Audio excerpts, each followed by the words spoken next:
Monsieur le Président, chers collègues, 42 stades de France. C'est le poids total de déchets produits en moyenne par an par l'ensemble des habitants de la métropole de Lyon. En face de ces chiffres, la priorité est évidente, vitale, réduire. Réduire, c'est bien cet objectif qui irrigue ce schéma directeur des déchets de l'amont à l'aval du service public.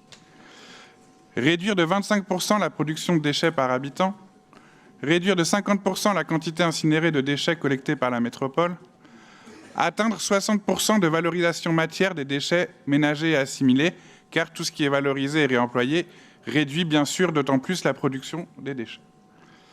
Pour atteindre ces ambitions, ce document fonde une armature solide sur 3 axes, sur laquelle se déploient les initiatives portées par Madame la vice-présidente. Tri, accompagnement au changement de pratique, gestion des biodéchets, valorisation énergétique, réemploi. À ce panel de dispositifs socio-techniques, dont la délibération détaille tout à fait bien les changements de pratique attendus sur le comportement des acteurs, nous nous permettons de porter l'attention sur les enjeux suivants. D'abord, privilégier et développer le mode de gestion et d'exploitation par le public. La raison, l'objectif intrinsèque de rentabilité de la gestion privée rentre en contradiction avec l'objectif social profond de réduction des déchets, donc de la diminution du marché. L'ensemble des actions visées par ce schéma directeur des déchets appelle à faire émerger de nouveaux acteurs socio-économiques à même de se mettre au service de la collectivité pour sortir progressivement de nos dépendances aux seules multinationales. Ensuite, deuxièmement, préserver un financement de ce service public par la taxe.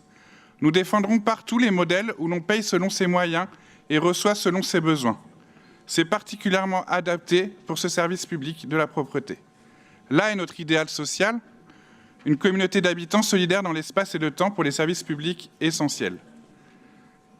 Construire l'incitation socialement nous paraît donc particulièrement pertinent pour les spécificités de ce service. Ensuite, troisièmement, penser à maintenir et diversifier les modèles dans les passages à l'échelle, notamment nous invitons à ne pas se fermer à d'autres solutions ou modèles de gestion des biodéchets, notamment en explorant ceux dits sans collecte. Et enfin, pour ce service public, être solidaire de territoire à territoire, s'interroger sur le devenir de nos incinérateurs, comme nous l'avons fait en commission thématique, est tout à fait une bonne nouvelle. C'est une preuve que nous sommes dans cette transition écologique que nous appelons de nos vœux. Nous en avons parlé en commission, donc, cela demande une réflexion intégrant une somme d'enjeux. Et dans cette réflexion, la solidarité de territoire doit jouer toute sa place, notamment avec les collectivités en dehors du territoire de la métropole, elles qui entretiennent aussi la métropole sur de nombreuses thématiques. Pour conclure, cette intervention illustre peut-être plus concrètement ce changement de modèle absolument nécessaire et que nous appelons de nos vœux au risque, comme dit mon collègue M. Vieira, de foncer dans le mur. Vous l'avez vu, dans la délibération, nous créons des emplois, notamment grâce à une activité accrue de recyclerie et de réemploi.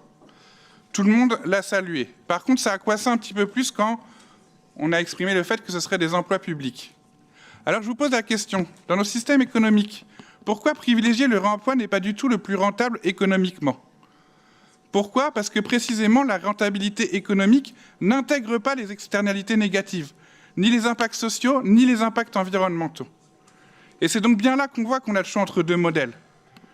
Celui de garantir les besoins sociaux et droits fondamentaux en préservant la planète, financé par une socialisation de la valeur ajoutée via la cotisation ou la taxe, ou celui de privilégier le modèle d'accumulation capitaliste dont la rentabilité, nous l'avons prouvé, ne prend en compte ni la personne ni la planète. Je vous remercie.